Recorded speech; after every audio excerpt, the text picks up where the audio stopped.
Pelo modo como Deus nos criou, estamos sempre querendo saber a razão das coisas, ou qual o benefício que nos trarão, para que nos sintamos motivados a realizá-las.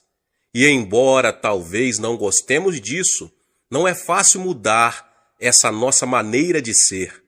Se tivéssemos percepção dos benefícios que a oração pode trazer, estaríamos orando muito. O incentivo opera com base no desejo. Para uma pessoa orar, ela precisa aprender a querer orar. Para chegarmos a orar de forma como a Bíblia determina que oremos, temos que cultivar um grande desejo de orar. E como se pode cultivar um forte desejo de orar? É a pergunta nessa noite, meus irmãos e irmãs. Precisamos enxergar claramente os benefícios temporais e eternos da oração. Examinando a palavra de Deus, a Bíblia Sagrada, encontramos orações poderosas. Vemos Moisés no seu ministério, um homem que tinha grande poder em oração e possuía uma forte autoridade para falar não somente aos inimigos de Deus, mas também ao povo dele. Foi pela oração dele que o Egito foi assolado por pragas. Pela sua oração, o Mar Vermelho se abriu diante de Israel. E como ele conseguiu esse poder na oração? Ele simplesmente cultivou uma vida de oração. Josué foi outro que viu a mão de Deus operar poderosamente através dele e de seu ministério. Ele sabia qual era a vontade de Deus e suas estratégias para as batalhas. E foi assim que cidades fortificadas caíram diante de seu exército, um exército todo construído de homens destreinados. Como Josué conseguiu tanto poder junto a Deus? Ele aprendera a orar. Enquanto Moisés estava no monte, ele passava a noite no sopé da montanha em oração também. E quando Moisés morreu, Deus já contava com um líder treinado que estava familiarizado com a oração. Davi também foi um homem dedicado à oração. Quando ele foi ungido rei de Israel, Saul ainda estava no trono. Ele poderia ter se desanimado pelo fato de apenas uns poucos o reconhecerem como rei, mas pela oração, ele manteve sua confiança em Deus e esperou que o Senhor o colocasse no trono de Israel. Era tão forte o seu relacionamento com Deus, que numa ocasião em que teve oportunidade de matar o rei Saul, não o fez. Após a morte deste, seu primeiro ato como rei foi trazer de volta a Arca da Aliança para o seu lugar de direito, no centro de cultos de país. Quando analisamos o poder de Davi na sua vida e governo, vemos que a fonte desse poder era a prática da oração. Elias atuou como profeta de Deus numa das piores épocas da história de Israel. Nessa ocasião, o povo tinha se voltado para a adoração a Baal. E Elias orava com grande poder, desafiando os profetas de Baal.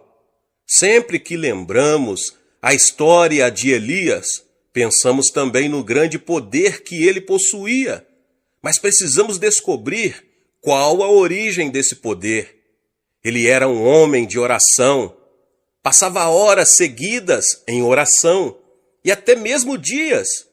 Foi por isso que, quando Elias foi arrebatado numa carruagem de fogo, em meio a um redemoinho, os filhos dos profetas foram procurá-lo no alto dos montes. Contudo, nenhuma outra pessoa manifestou o poder de Deus, como Jesus Cristo, o Filho de Deus. Antes mesmo de iniciar seu ministério público, ele passou muitas horas em oração ao Pai. Sabemos que passava longos períodos a sós com o Pai.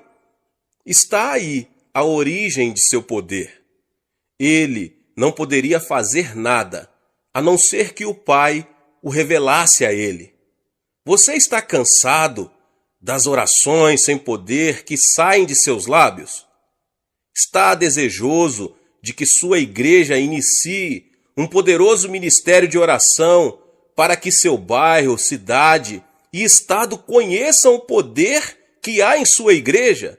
Se este é o seu desejo, meu irmão e minha irmã, e se você se dispuser a pagar qualquer preço, então se prepare para ver Deus operar poderosamente e modificar sua vida e ministério, introduzindo-o numa nova dimensão de oração. Não há razão para que não ocorram milagres em nossas igrejas regularmente.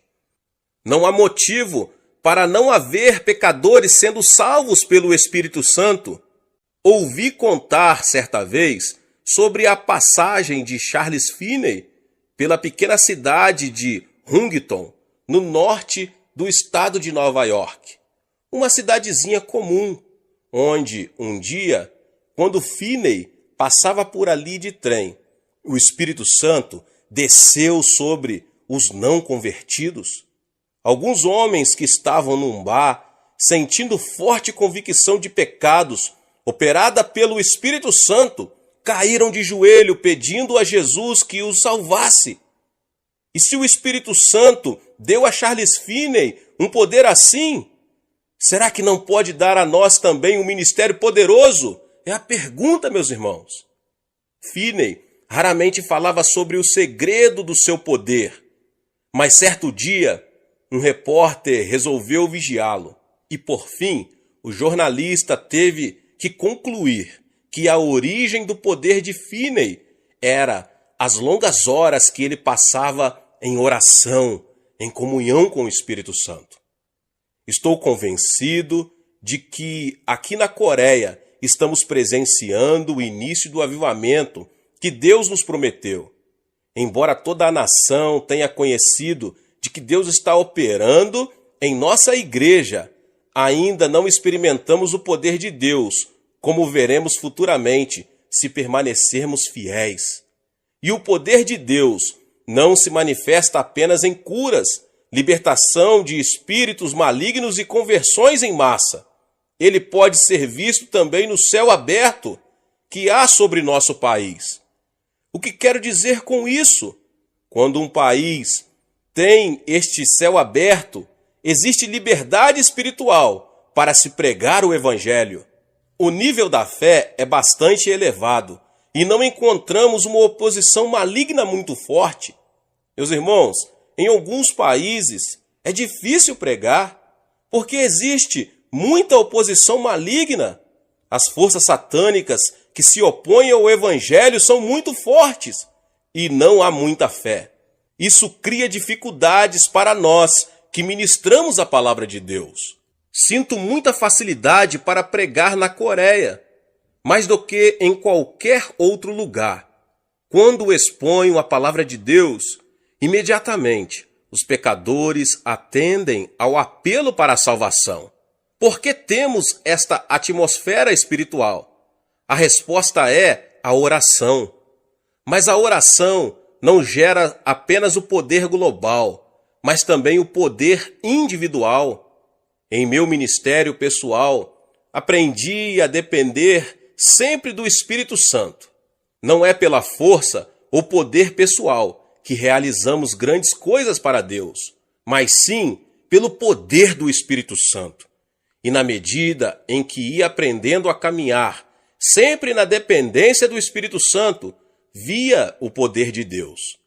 Como eu poderia pastorear uma igreja de quase 400 mil membros e ainda fazer viagens a diversos lugares do mundo, quase que mensalmente, realizando conferências sobre o desenvolvimento da igreja? Como poderia ter tempo para um programa de televisão que vai ao ar em 3 continentes? A resposta é o poder que me vem do Espírito Santo já que dediquei minha vida à oração. Constantemente, as pessoas vêm ao meu gabinete para que orarmos por elas. Tenho visto aleijados caminharem, cegos enxergarem e paralíticos saltarem de sua cadeira de rodas pelo poder de Deus. Será que tenho alguma coisa de especial? Como eu já disse, Deus não tem filhos prediletos. Todos nós podemos ter poder através da oração, se nos dispusermos a pagar o preço. Mas precisamos mudar de atitude se quisermos ter esse tipo de poder espiritual. No Evangelho de Mateus, Jesus faz uma declaração revolucionária com relação à atitude necessária para se gerar poder espiritual. Algumas pessoas foram falar com ele a respeito de João Batista depois que este fora preso. Jesus falou da posição peculiar de João em seu reino quando disse: em verdade vos digo, entre os nascidos de mulher, ninguém apareceu maior do que João Batista, mas o menor no reino dos céus é maior do que ele. Como um filho de Deus que pertence ao reino dos céus pode transformar-se maior que João Batista? No verso seguinte, ele revela qual deve ser a atitude certa para se cultivar poder espiritual. Desde os dias de João Batista até agora, o reino dos céus é tomado por esforço, e os que se esforçam se apoderam dele. Mateus 11, 12. É preciso esforço, instância na oração, para que se tenha o poder de Deus. Essa instância se evidenciará na disciplina, pois obter poder pela oração é coisa que exige tempo. Por isso, temos que estabelecer prioridades no uso de nosso tempo. As coisas como se aglomeram ao nosso redor, impedindo-nos de dedicar à oração o tempo necessário para o cultivo do poder espiritual. Mas, se tivermos a atitude certa, pela graça de Deus, poderemos obter esse prêmio: orar com poder. A oração é o alicerce do reavivamento no seu coração e na sua igreja. Muitas pessoas ainda não sabem orar e muitas outras não conseguem orar durante mais de 1 hora. Jesus disse aos seus discípulos: não pudestes vigiar nem 1 hora comigo? No Getsêmani, os discípulos não conseguiram orar nem 1 hora com Jesus. Jesus começou o seu ministério com oração. Orou e jejuou durante 40 dias. Sua vida esteve imersa em oração durante toda a sua existência terrestre. E no Getsêmani, o Senhor terminou o seu ministério com oração fervorosa. O ministério de Jesus girava ao redor da oração. Deus nos tem abençoado com um grande ministério em Seul, na Coreia. Hoje tenho a responsabilidade de cuidar de 700.000 pessoas na minha igreja. Todos os anos estamos ganhando uma média de mais de 300.000 novos convertidos a Jesus Cristo. As pessoas me perguntam: qual é o segredo? Sem dúvida, há muitos segredos para o nosso crescimento, mas o segredo mais importante é a oração. Comecei a ministrar em 1958, numa área suburbana da cidade de Seul. Era um lugar ocupado por favelas. Desde o início, o Espírito Santo me ensinou que o alicerce da igreja é a oração. Durante mais de 6 meses, procurei ganhar almas para o Senhor com as minhas próprias forças, mas por mais que pregasse durante esse período, não consegui levar uma só alma a Jesus Cristo. Em menos de 1 ano, tinha arrumado as malas mais de 8 vezes, com a intenção de abandonar o ministério. Na ocasião, eu tinha a certeza de não ter sido chamado para ser pastor. Nem sequer sonhava, naqueles tempos, que um dia eu viria a ser pastor de uma igreja tão enorme. Meu maior sonho naqueles dias era chegar a ter 30 membros na minha igreja, mas Deus me ensinou que preciso confiar nele, de modo que comecei a orar mais de 5 horas por dia. Posso garantir que não é tarefa fácil orar durante 5 horas. Esforçava-me e lutava contra a carne. Depois, grandes coisas começaram a acontecer. Primeiro, eu fui transformado. Depois, os membros da minha igreja transformaram-se e a cidade inteira começou a transformar-se. Dentro de 3 anos, tinha levado 600 pessoas a Jesus Cristo. Edificamos ali uma igreja muito bonita e em 1961 mudei-me para a parte urbana de Seul, porque eu havia experimentado um pouco de sucesso com 600 pessoas. Eu queria construir uma igreja no meio das igrejas grandes. As pessoas riam-se de mim. Eu era jovem e inexperiente, de modo que, de novo, refugiei-me na oração. Orava muitíssimo mesmo, e Deus começou a agir. Naqueles tempos, minha sogra era a minha fonte especial de inspiração para que eu orasse. Minha sogra me perturbava demais para garantir que eu ficaria dormindo depois das 4h30 da madrugada, pois na Coreia temos reuniões de oração bem cedo, de madrugada. Esperamos que todos os membros da igreja já se levantem às 4h30 da manhã para orar. O pastor, em especial, nunca deve estar dormindo depois das 4h30 da manhã. Todas as manhãs, minha sogra molhava uma toalha na água fria e a aplicava ao meu rosto.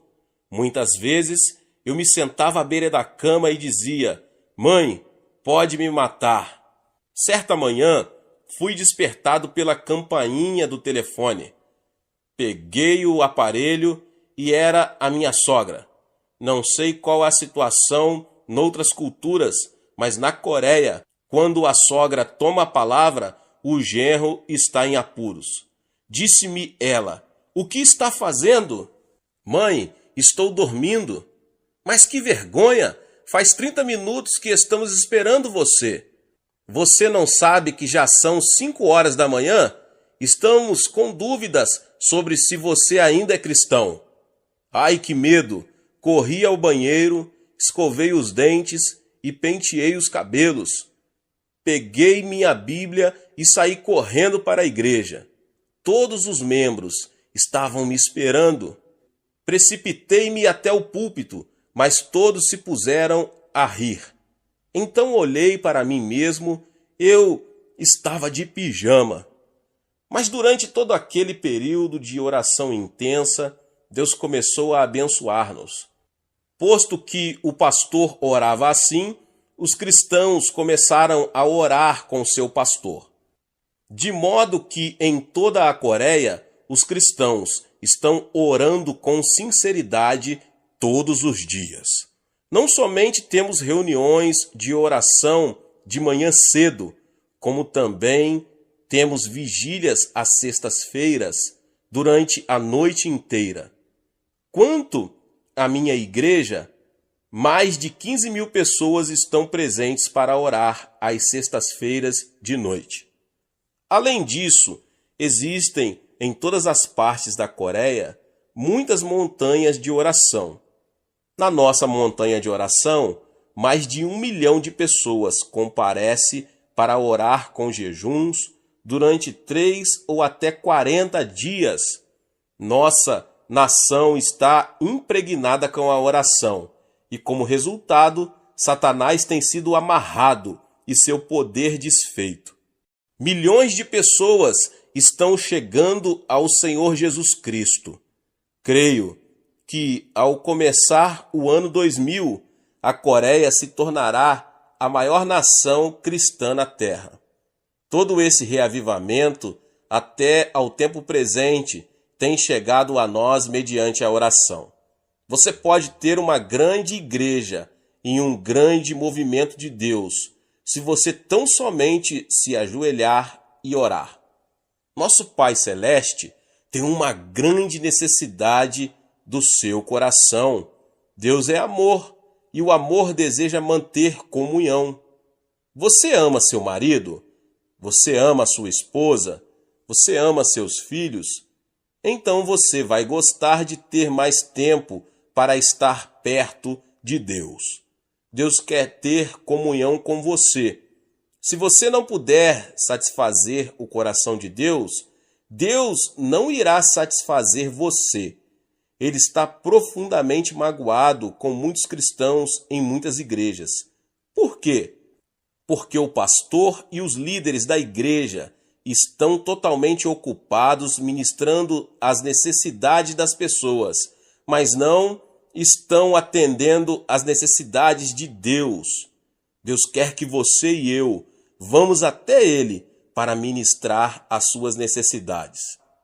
Deus criou você para ter comunhão com Ele. Essa é a responsabilidade primordial que você tem na vida. Logo, ministrar ao Senhor deve ter a primazia sobre o ministério ao povo. Quando atingi os primeiros 300 membros, cheguei à encruzilhada da decisão. Nossos membros queriam que eu os visitasse, os aconselhasse e orasse por eles. E ministrar a eles estava me custando cada vez mais tempo. Casei-me. Não tinha tempo suficiente para ministrar a Deus. Não sabia o que devia fazer. Finalmente, depois de muita oração, cheguei a uma decisão. Muitas pessoas dizem que deixariam a igreja se eu não desse mais atenção a elas, mas resolvi dedicar mais atenção a Deus. Comecei a orar mais de 3 horas todos os dias e Deus começou a derramar abundantemente a sua bênção sobre o meu ministério. A igreja começou a crescer ainda mais. Por isso, encorajo você que ouve esta palavra a gastar mais tempo diante do Senhor. Satisfaça o coração de Deus. Quanto mais tempo você passar com Deus, tanto mais do Espírito Santo você terá. Você não poderá ter a plenitude do Espírito Santo sem oração. E sem orar mais do que 1 hora, você não pode realmente dizer que está cheio do Espírito Santo. O diabo não tem medo de você frequentar a igreja. O diabo também ficará quieto enquanto você estuda a Bíblia. Mas o diabo lhe resistirá quando você começar a orar. O diabo não aguenta quando você começa a orar. Quando você orar, o diabo lhe arranjará encrencas. Mas quando você orar ainda mais, o diabo o abandonará. Você nem imagina quantos problemas o diabo está causando entre você e sua família, os seus filhos, os negócios, as igrejas e coisas que são muito importantes para a sua vida. Muitas pessoas dizem, ora, estamos entrando no século 21 e não cremos na existência do diabo. Até mesmo esse modo de pensar é uma armadilha de Satanás. Jesus dedicou mais tempo ao ministério de expulsão dos demônios do que a qualquer outro ministério. Quando você conseguir expulsar demônios, você também terá um grande movimento de Deus na sua igreja. E é somente através da oração que Deus solucionará os problemas que afligem sua vida. Sem dúvida, Deus conhece os seus problemas. Ele tem poder para solucioná-los, mas está esperando que você ore a respeito deles. É somente através da oração que você poderá alcançar aos seus vizinhos e amigos. Tenho 51.000 líderes de grupos na minha igreja. Cada líder de grupo tem entre 5 a 10 famílias no seu grupo. Em média, estão levando 2 famílias a Cristo cada ano. Peço-lhes também que preparem uma meta para as famílias da vizinhança que planejam alcançar dentro de um ano, que orem a respeito. Muitos dos meus líderes de grupo dizem: nós nos sentimos acanhados para bater de porta em porta. Não estamos devidamente preparados para lhes falar a respeito de Jesus. Sim, procuram apresentar muitas desculpas, mas sempre respondo: mas vocês conseguem orar, não é verdade? Respondem: sim. Então lhes mando orar pela salvação dos seus vizinhos. Explico que devem escolher o vizinho que gostariam de ganhar para o Senhor e concentrar sobre ele as suas orações durante 6 meses. Usualmente, aquela família é ganha para Jesus Cristo dentro daquele prazo. Pensando bem, cada líder de grupo leva 2 famílias, ou 6 membros, a Jesus Cristo por ano. 51 mil líderes multiplicados por 6 dá um total de 306 mil novos convertidos. Não temos grandes festas, nem grandes concentrações evangelísticas para ganhar almas, mas de modo muito silencioso, almas estão sendo salvas todos os dias. A mesma obra pode ser realizada em qualquer lugar no mundo inteiro. Descobri que, de modo geral, as pessoas não sabem orar durante mais de 1 hora a fim de atingir os seus alvos. Estou pedindo que os membros da minha igreja orem mais de 1 hora por dia. Dou a esse tipo de oração o nome de oração do Getsêmani. Ali no Getsêmani, Jesus repreendeu os seus discípulos porque não conseguiram orar mais de 1 hora. Se você começar orando mais de 1 hora todos os dias, algo certamente acontecerá na sua vida. As pessoas apresentam desculpas de todos os tipos, estão muito ocupadas aqui, ali e acolá, mas Jesus não tolerava desculpas. Tenho 746 pastores assistentes, trabalhando em regime de tempo integral na minha igreja.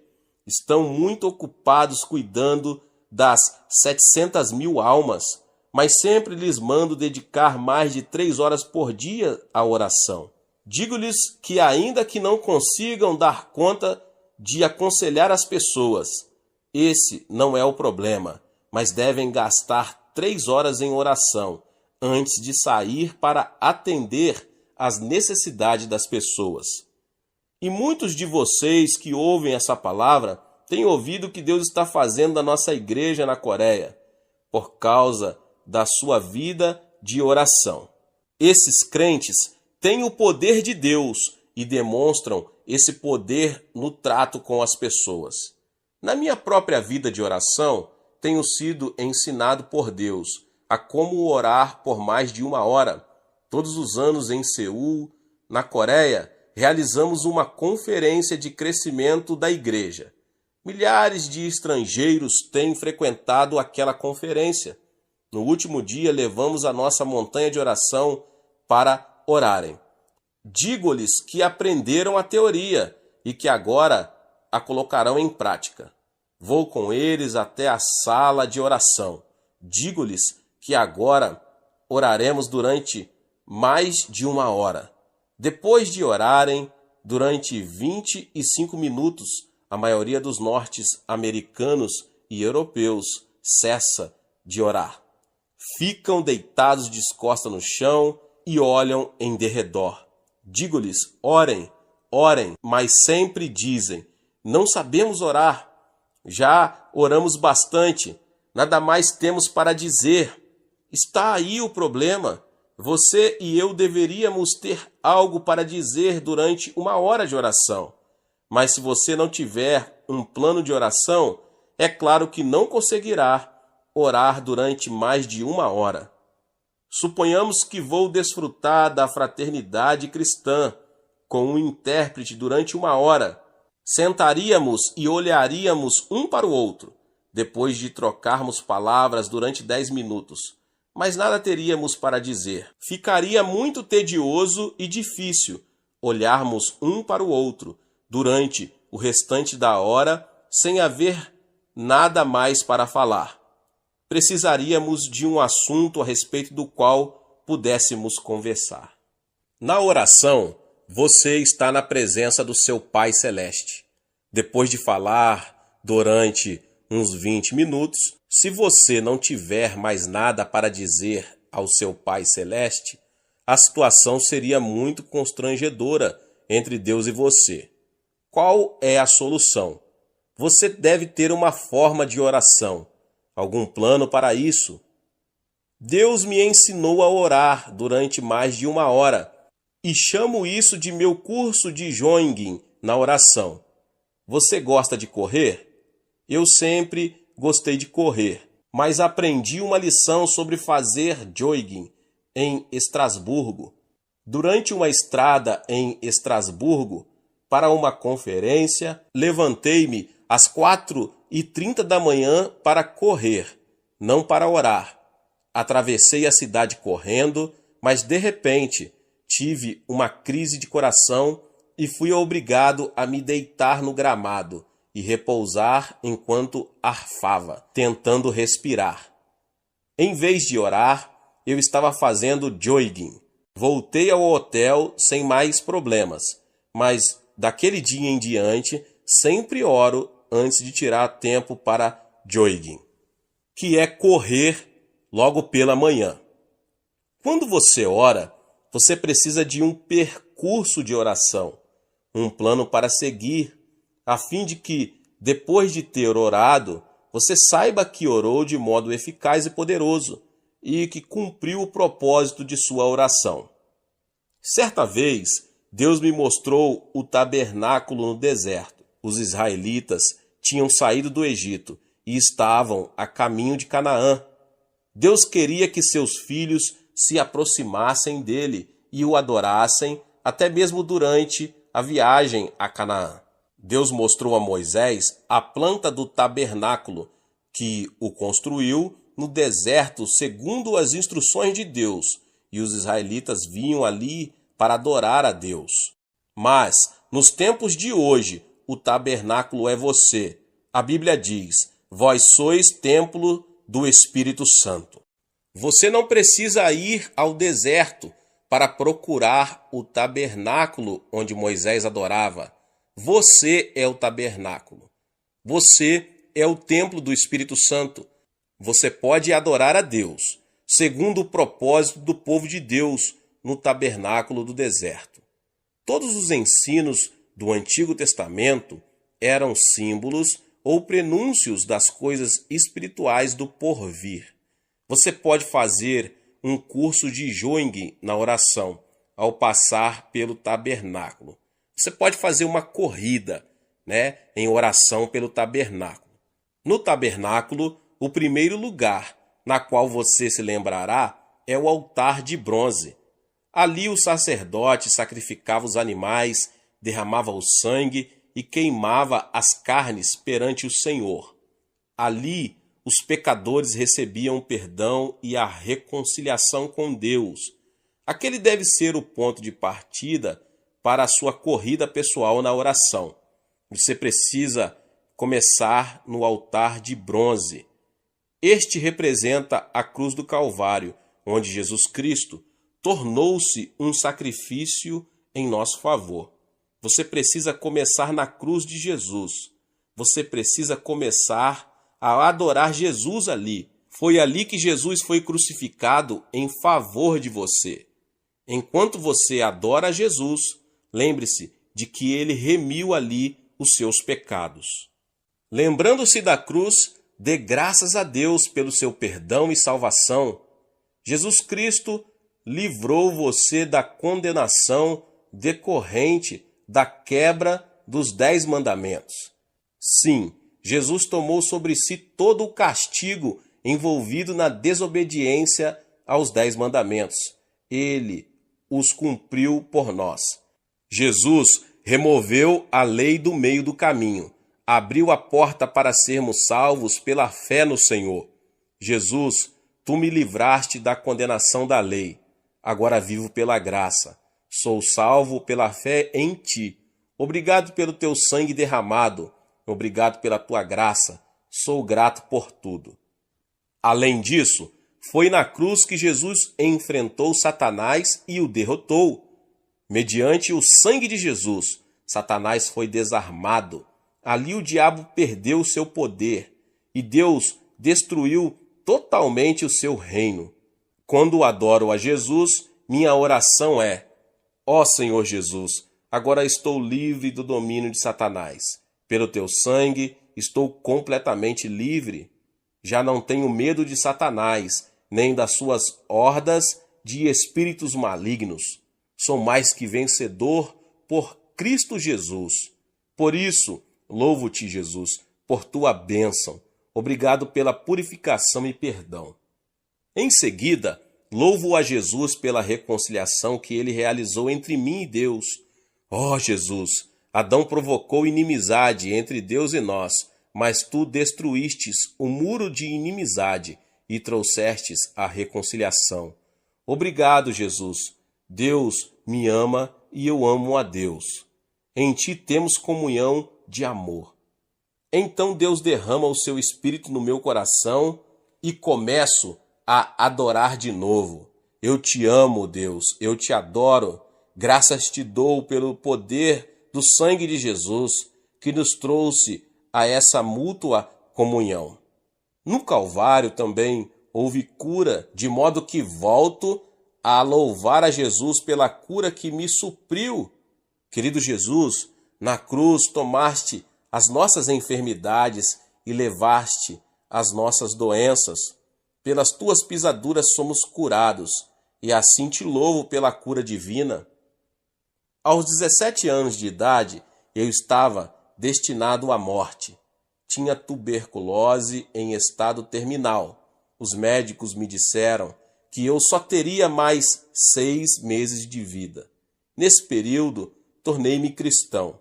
Li a Escritura e achei Jesus como meu médico. Aproximei-me de Jesus e pedi-lhe que me tocasse e que me curasse. Mediante o seu grande poder, Jesus me curou, levantou-me do leito da morte. Mas antes disso, eu nunca visitara uma igreja, nunca ouvira um sermão. Simplesmente aceitei a Bíblia, li as Escrituras e fiquei conhecendo o meu Jesus. Ele é um médico maravilhoso. Por isso, louvo a Deus com grande amor no coração pela minha cura. Enquanto continuo a contemplar a cruz, lembro-me de que Jesus também me livrou de toda a maldição que me foi lançada sobre Adão. Quando Adão e Eva caíram, fizeram a maldição cair sobre eles mesmos e sobre todas as gerações sucessivas. Deus amaldiçoou a terra e a maldição de Adão caiu sobre nós. A partir dos tempos de Adão, os seres humanos têm vivido debaixo de uma grande maldição. Os seres humanos têm vivido debaixo de uma grande maldição e sofrimento. Todos os desenvolvimentos da ciência e da sociedade nunca poderão trazer a verdadeira felicidade aos corações das pessoas. Mas Jesus Cristo veio e removeu aquela maldição. Gálatas 3,13 diz: Cristo nos resgatou da maldição da lei, fazendo-se maldição por nós, pois está escrito: maldito todo aquele que for pendurado no madeiro. Ele nos resgatou para que a bênção de Abraão chegasse aos gentios por Jesus Cristo. Por isso, adoro ao Senhor. Ó Senhor Jesus Cristo, estou liberto da maldição, estou abençoado com a bênção de Abraão. Não vou viver sob uma maldição. Estou habitando no seio de Abraão. Sou uma pessoa abençoada, de modo que, seja o que for que eu fizer, vou ser abençoado. Sim, você é uma pessoa abençoada. Você está liberto da maldição. Remova da sua mente todos os pensamentos negativos. Diga a si mesmo todas as manhãs que você é abençoado por Deus. Aleluia! Diga a si mesmo que você foi abençoado com o bendito Espírito Santo. Quando me levanto e sigo esse curso de corrida de oração de manhã cedo, dou graças a Deus pelo fato de ser abençoado. E, portanto, meu ministério vai ser abençoado entre os membros da igreja. Enquanto você ainda está diante do Senhor, você pode adorá-lo e agradecer a Ele o livramento da morte e do inferno. Jesus, tu me livraste da morte, morreste em meu lugar, venceste o inferno, tu me abriste a porta do reino do céu. E já não tenho medo da morte. Eu te adoro e te amo. E assim, meditando e orando dessa maneira diante do Senhor, começo a minha corrida de oração.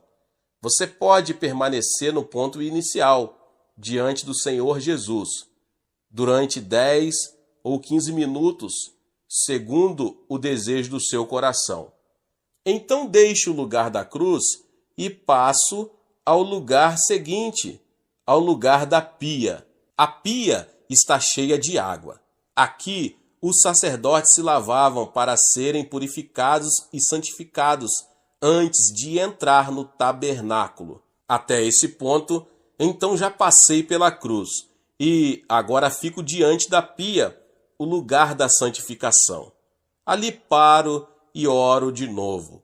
Ó Senhor Jesus Cristo, sou um cristão, tu me livraste de Satanás. Agora preciso viver como cristão. Devo falar como cristão. Devo pensar como cristão. Não devo tornar-me um cristão nominal, mas devo ter sinceridade no coração. Um grande problema no mundo de hoje é que os cristãos já não são sal nem luz. Muitos entre eles têm religião, mas não têm Jesus Cristo, o de que necessitamos e de uma experiência genuína com Jesus em nossa vida. Diante da pia eu oro: Pai, torna-me justo pela palavra e pelo Espírito. Faze de mim uma pessoa justa, faze de mim uma pessoa honesta. Tantas pessoas estão vivendo na mentira, mentem a Deus, mentem ao próximo e estão cheias de desconfiança diante do mundo. Mas, Pai, faze de mim uma pessoa honesta. Então continuo: Pai Celeste, faze de mim uma pessoa verdadeira e fiel. Ajuda-me a observar com veracidade a fidelidade o dia santo. Leva-me a sempre pagar os meus dízimos, fazer de mim um fiel ganhador de almas, fazer de mim um filho fiel de Deus, fazer-me perdoador, fazer-me amar as pessoas. Perdoar a todos é de extrema importância. Muitas pessoas não acham importante o perdão, mas nas Escrituras descobrimos que cada vez que Jesus convidava as pessoas a orar, ordenava que perdoassem. Na minha igreja, uma mulher belíssima veio ao meu escritório pedindo oração. Tinha um sorriso lindo, que sempre causava prazer, mas tinha paralisia facial no rosto. Seu rosto era contorcido e os nervos davam repuxos constantes.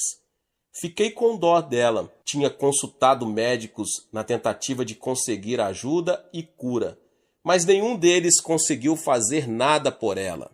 Muitas vezes eu já tinha imposto a minha mão sobre ela e orado, mas nada tinha acontecido, absolutamente nada. Fiquei sem jeito, ela ficou desanimada, mas então, certo dia ela veio ao meu escritório. Pastor, hoje de manhã, enquanto orava, mais de uma vez pedindo a cura, recebi uma revelação. Deus não estava falando a respeito da cura, mas me falava a respeito do perdão. Deus me disse: não deixe uma gota de ódio no seu coração. Perdoe a todos. Não quero que você tenha ódio no seu coração. Ela me perguntou: Pastor, É essa uma revelação da parte de Deus? Sim, é uma revelação ao seu coração. É bíblica, exclamei entusiasmado. Em seguida ela disse: Pastor, estou com problemas. Não consigo amar meu sogro e minha sogra. Faz tempo que estamos morando juntos e tenho feito muitíssimas coisas por eles, mas são um espinho na minha carne e eu os odeio. Odeio-os. Não posso amá-los. Estou com problemas. Sinceramente, não consigo amá-los. Disse eu então: Irmã, não se preocupe com isso. Por enquanto, a Bíblia não fala em amar primeiro, mas em perdoar primeiro. Se lhe sobrar energia, comece então a amar. Mas se não lhe sobrar nenhuma energia, então simplesmente perdoe a essas pessoas. Pois bem, disse ela, eu consigo perdoar. Ótimo, então vamos começar. Ajoelhamo-nos, ela começou a perdoar. Depois passou a chorar. Pai, perdoa o meu sogro e minha sogra, meu cunhado e minhas cunhadas. Ó Deus, dá-me o desejo e o poder para perdoar. E assim impus sobre ela a minha mão. Pai, cura-a agora. E ela foi curada no mesmo instante. Seu rosto tornou-se normal. Fiquei mais assustado do que ela. Estava orando por ela, mas não estava preparado para aquilo que aconteceu. Naquele momento, eu recebi uma mensagem do Senhor. Eu também estava envolvido com o problema do ódio no meu próprio coração, naqueles tempos. Tenho 500 anciãos, 51 mil diáconos e 700 mil membros. São tantas pessoas para serem amadas e, às vezes, há muitas entre elas que eu poderia odiar. Entendia, sem sentir preocupação, que somos seres humanos, de modo que amamos e odiamos. Mas quando vi a libertação naquele dia, quando uma mulher da minha igreja perdoou os parentes do seu marido, fiquei assustado. Ajoelhei-me sem demora. Ó Deus, perdoa todos os anciãos, perdoa todos os diáconos, perdoa este irmão e aquele irmão.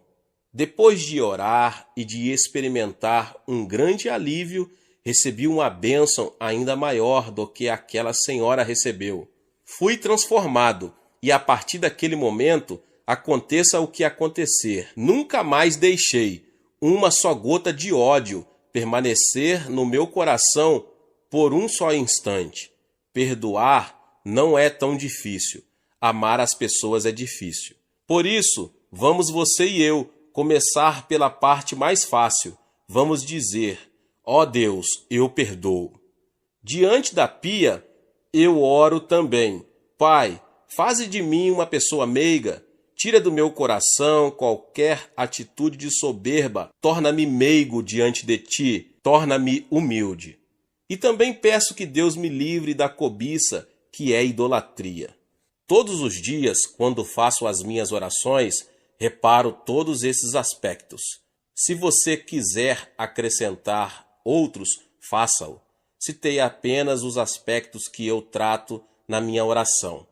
Mediante a oração, o Espírito Santo vai me santificando e transformando todos os dias, e ele transformará você. Às vezes é muito difícil permanecer humilde, pois muitos membros da minha igreja fazem observações elogiosas.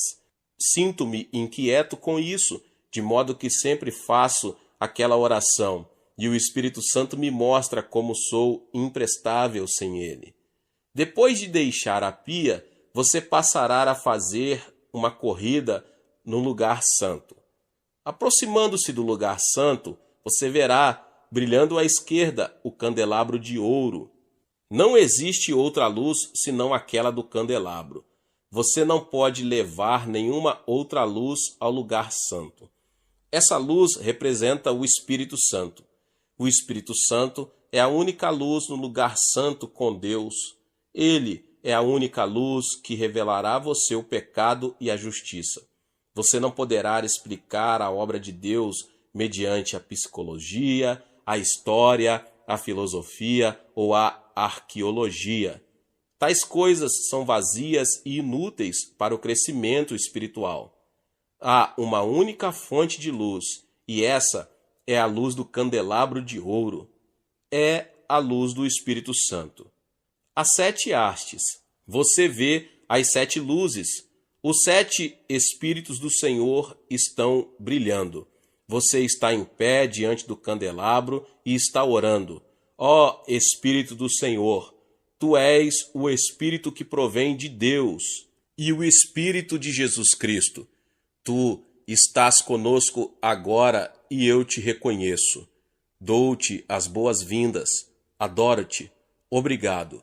Querido Espírito do Senhor, Tu és o Espírito de sabedoria. Dá-me Teu Espírito de sabedoria. Tu és o Espírito de conselho. Dá-me conselho sábio. Tu és o Espírito de fortaleza. Dá-me Teu poder e torna-me sobrenaturalmente forte. Tu és o Espírito do conhecimento de Deus. Revela-me Jesus e Deus. Tu és o Espírito do temor do Senhor. Faze-me andar com humildade diante do Senhor, no temor do Senhor. Espírito Santo, sem Ti nada posso fazer. Através de Ti posso ser usado por Deus. Sim, meu irmão e minha irmã, sem o Espírito Santo não somos ninguém. Muitas pessoas pensam no Espírito Santo meramente como uma experiência a ser recebida. Esse é um modo errôneo de aceitar a doutrina e muito perigoso. O Espírito Santo, meus irmãos e minhas irmãs, é uma pessoa e merece reverente temor. Todos os dias trato-o como uma pessoa muito querida. Quando me levanto de manhã, converso com ele. Querido Espírito Santo, dou-te as boas-vindas hoje. Eu te adoro. Graças te dou pela tua obra na minha vida. Dependo de ti. Guia-me sempre à graça de Jesus e ao amor de Deus. Contigo vou levar Jesus a essa geração que perece. Antes de sair para pregar, sempre digo: Espírito Santo, vamos? Ele é o Senhor da seara. Ele é o pastor presidente da igreja. Eu sou o pastor assistente. Sempre devo depender do meu pastor presidente. E à medida que faço assim, o Espírito Santo sempre traz sabedoria, entendimento, conselho, fortaleza, o conhecimento de Deus e o temor do Senhor. É extremamente importante lembrar-nos disso. As pessoas dizem que levantei a maior igreja do mundo, mas é o próprio Espírito Santo que levantou a maior igreja do mundo, e sempre reconheço esse fato.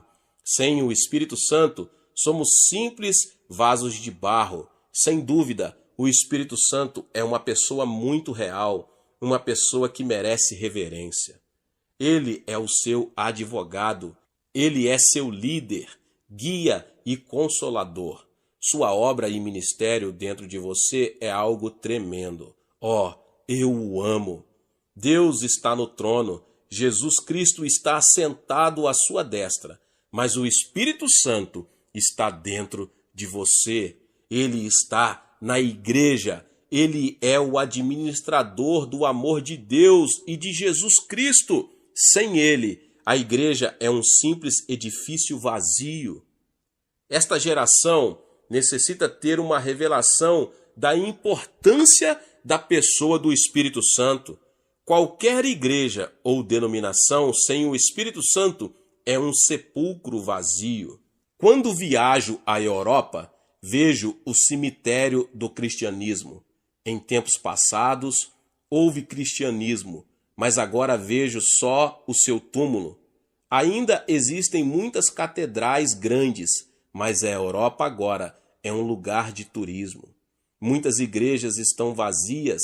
Como seria possível a obra de Deus ir à falência? Na Europa, descobri que os negócios do rei estão indo à bancarrota. Quem é o culpado por isso? Deus ou as pessoas? As pessoas. Você está espiritualmente falido? É porque você não foi leal a Deus. Por quê? Porque você negligenciou o Espírito Santo. O Espírito Santo traz o amor de Deus, mas você afastou o Espírito Santo e o substituiu por uma comissão humana. A comissão humana tentou agir em lugar do Espírito Santo. A comissão humana destruiu a obra de Deus e a deixou na falência. É uma vergonha para todos nós. Precisamos acordar, igreja, diante da verdade. O diabo está rindo de nós. O mundo incrédulo está rindo de nós, porque o cristianismo está morto em muitas áreas do mundo. Mas Jesus quer ressuscitar o cristianismo mediante o Espírito Santo. Precisamos de um novo Pentecoste na Europa. Devemos buscar de novo o Espírito Santo. Temos que refazer o relacionamento com o Espírito Santo. Nasci budista e assim fui criado. Nada sabia a respeito das denominações cristãs. Não via diferença entre o católico e o protestante. Depois, vi a Jesus como Salvador. Desde o início, eu não me preocupei com as denominações, porque era Jesus o centro do cristianismo. As denominações sem Jesus Cristo são iguais às sepulturas. Para que eu iria a uma sepultura para ali habitar?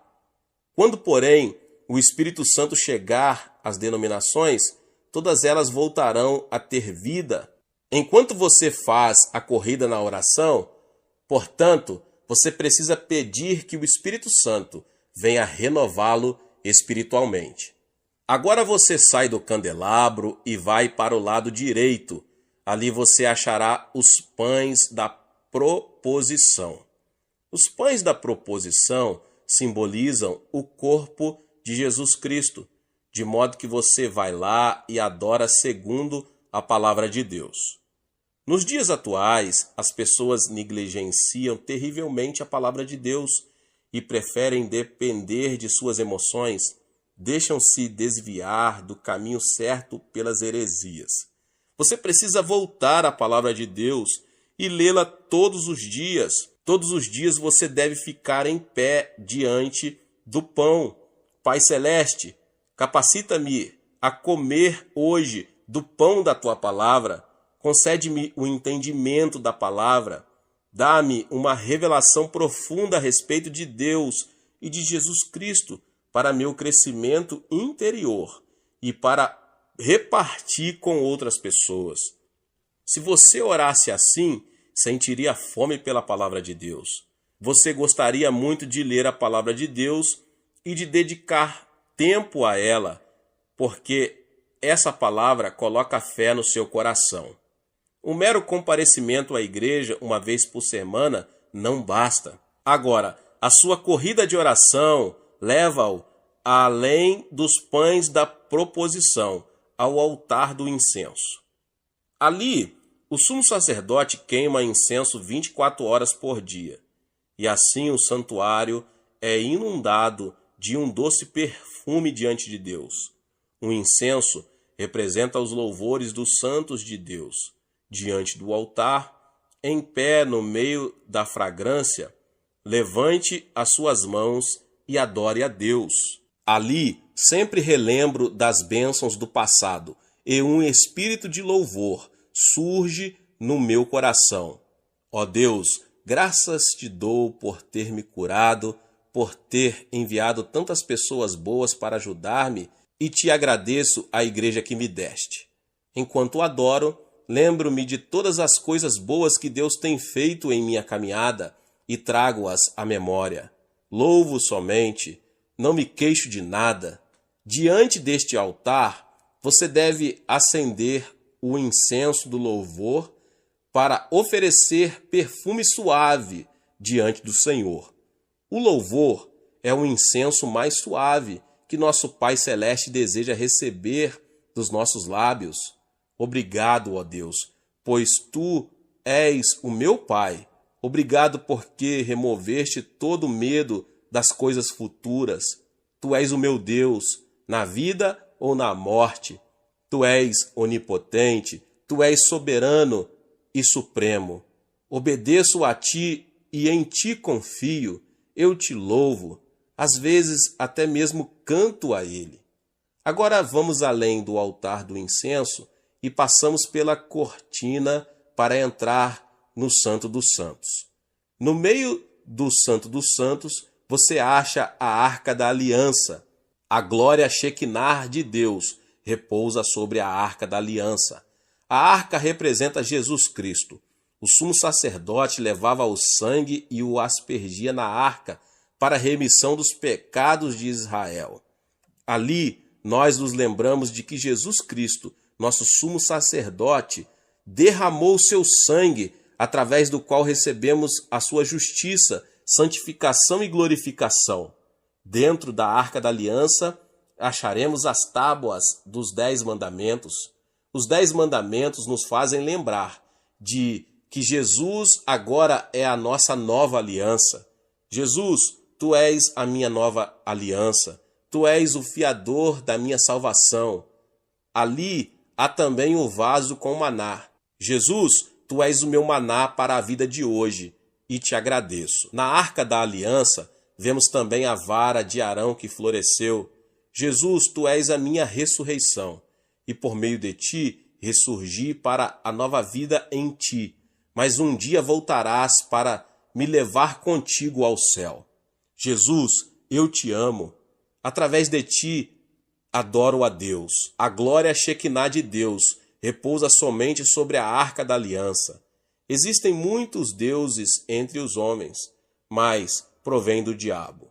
Nosso Deus é o Pai de Jesus Cristo. Ele é o nosso Deus. Você nunca deve servir a nenhum outro Deus senão ao Pai de Jesus Cristo. Ali, portanto, adoramos a Deus, nosso Pai, através de Jesus Cristo. Pai, tu vens a nós através de Jesus Cristo e te adoro. Tu és também meu Pai. Pai, tu és a fonte da minha vida. Finalmente, chego ao trono e agora peço tudo de que necessito.